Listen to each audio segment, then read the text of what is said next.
stretching for 277 miles across the U.S. state of Arizona, reaching up to 18 miles across and a depth of over a mile. The Grand Canyon was formed over only the last 5 to 6 million years by a combination of the Colorado Plateau being uplifted and the Colorado River carving down into it. Welcome to Reese's Side Quests, and today I'm going to take you through my experience visiting the Grand Canyon and hiking down to the base.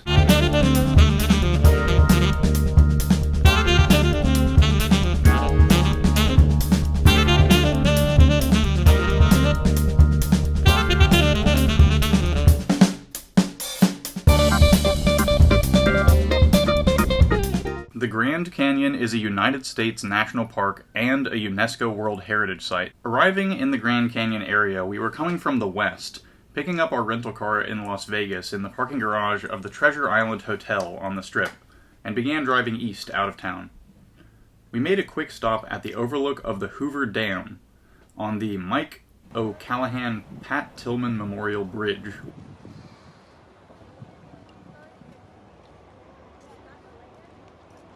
which provides a great view of the dam and surrounding mountainous landscape. However, it is right on the side of a highway, so it's extremely loud, and people driving by will honk at the tourists pretty much constantly.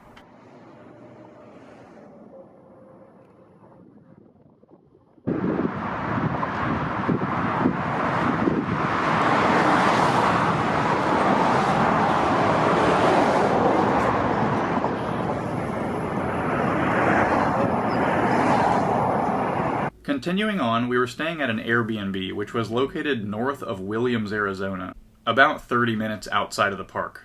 Although it was a little bit of a drive, I did like staying a little bit outside of the park to experience the varied nature that you can see. There was a different selection of, birds, plant life, etc. around the Airbnb than you would have found right in the park.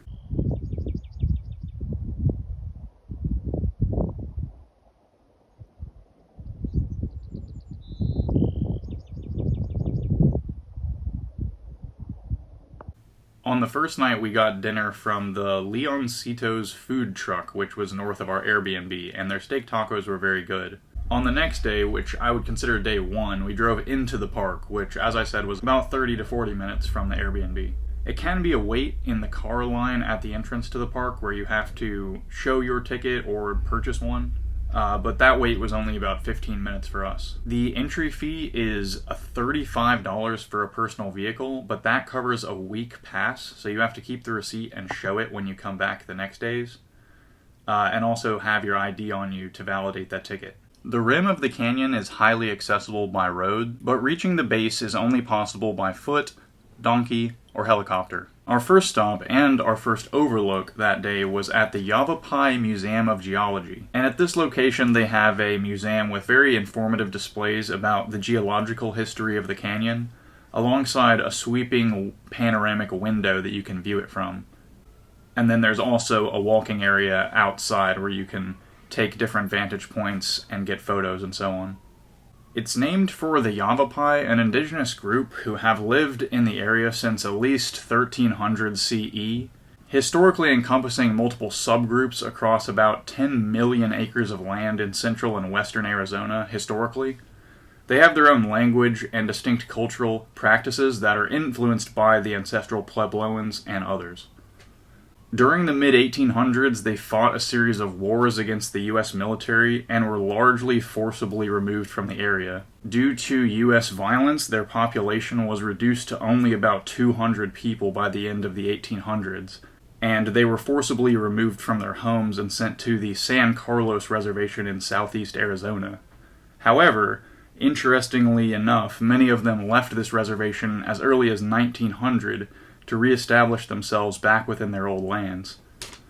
By 1934, they formed the Yavapai Apache Nation in conjunction with their historical allies against the U.S. military, the Apaches, and this is a federally recognized Native American tribe located in what is a part of their historical lands in west central Arizona.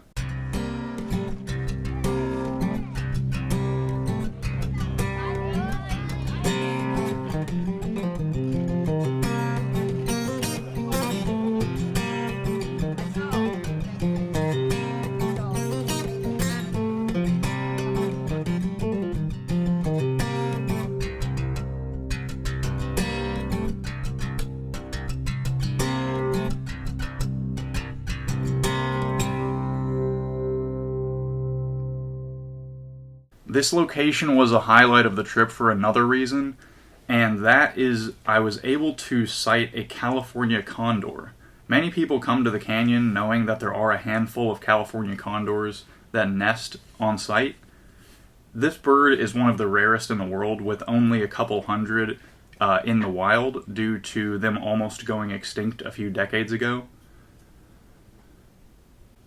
And they can be easily mistaken from a distance with the turkey vulture due to the black and white markings on the undersides of the wings, but the California condor is significantly larger than the turkey vulture, with a wingspan of 9.5 feet, making it the largest land bird in the United States. I took a lot of photos of turkey vultures throughout the rest of the trip, but this close flyby would be my only encounter with the California condor on this trip. Here and throughout the canyon, we saw an abundance of a ground squirrel species known as a rock squirrel. These look similar in size to a gray squirrel that I was familiar with from the East Coast, but they don't have as bushy of a tail, and they largely navigate around the rocks and cliff faces rather than in trees. They're social animals that live in colonies and dig burrows for shelter and living space, and they're highly adapted to the desert, being able to withstand periods of time without water up to 100 days. There were signs all around the park noting that you shouldn't feed them. They're either going to bite you or become dependent on humans, so there's really no middle ground for these little guys. Our next stop driving further east were the Tusayan Pueblo ruins, and these are historical ruins dating to 1185 CE, about 800 years ago. They were built and occupied by ancestral Puebloans.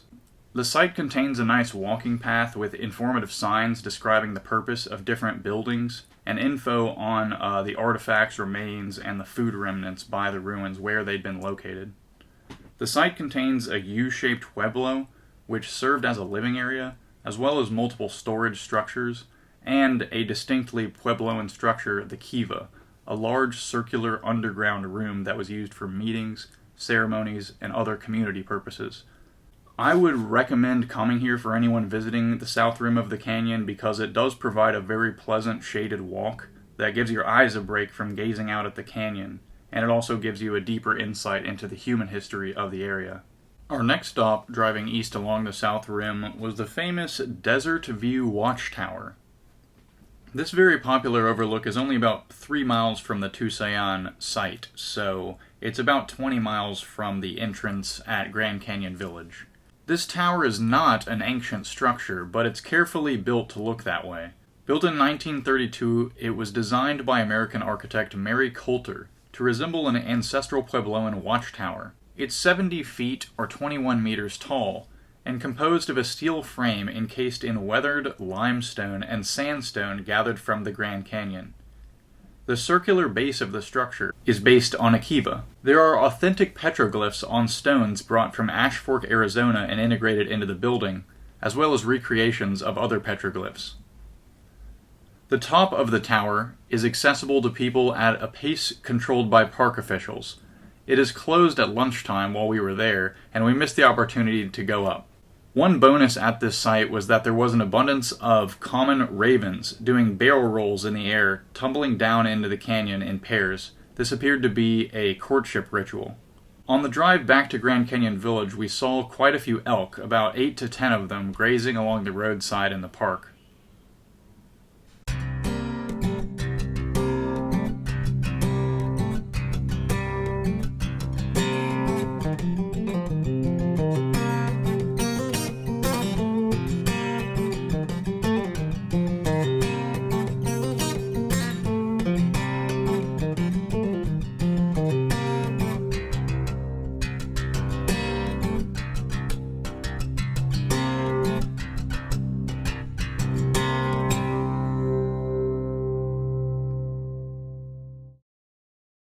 And for dinner, we went to a steakhouse called Big E's in Grand Canyon Village, and the food was surprisingly excellent. It was definitely the best that we had in the area. I had elk ragu on the first night, which I know we'd just seen the elk, but I don't know, I found it interesting. It was good. Brinley had chicken, and then we used the leftovers from her chicken to make sandwiches for the following day's hike. We stopped at a grocery store on the way back to our Airbnb that night to grab supplies. We got up early and drove the 30 minutes into the canyon, getting a quick breakfast and starting the hike at about 8 a.m. We were taking the Bright Angel Trail, which is probably the most famous hiking route on the South Rim that goes down into the canyon. And this trail does continue all the way down to the Colorado River, but we only took it to the spot called the Havasupai Gardens and back, which is about a 9.5 mile round trip. Havasupai Gardens is named for the Havasupai Indigenous group, which is a tribe that's lived on this land for several hundred years, living actually down within the canyon right on the Colorado River and farming in this area.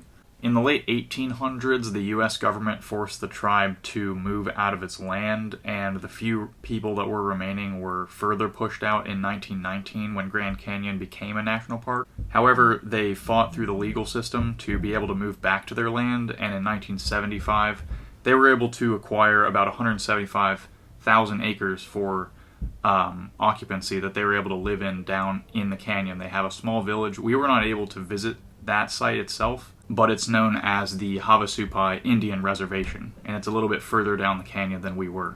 We were doing this hike in early April, so the temperatures were very cold in the 30s Fahrenheit in the morning, and then warm in the 70s and sunny in the afternoon. So we had to wear a lot of layers, and keeping extra room in your bags for those layers is essential. Yeah. The hike is absolutely stunning in terms of views because you get every possible vantage point of the canyon as you hike at different angles, hugging along the cliff face. One thing that surprised me was how lush in greenery the canyon is at the base especially. It's not a desert environment at all. It's quite abundant with shrubs, trees, and there's creeks as well. The route begins to flatten out to some extent after about 3.5 miles, but up until that, it's basically a combination of switchbacks and staircases, essentially. You're walking on a very, very steep grade. The walk back up is a very intense workout, so you have to make sure you give yourself enough time in that the way up will be significantly slower than the way down, and you have to be out of the park for the most part by sundown. An animal that we encountered on the way up was the mule deer, and we saw a few of these. I find them incredibly cute because they have extremely large ears for their heads, and they're about a small to medium-sized deer compared to what I've seen otherwise. The adult males weigh about 300 pounds maximum. They eat 788 species of plants as have been observed, but their diets vary greatly depending on the season.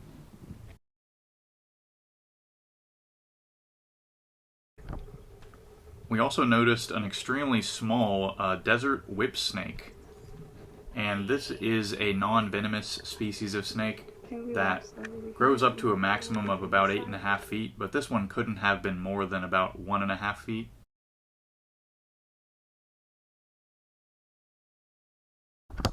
I was able to also photograph a number of birds down in the canyon, including a spotted towhee,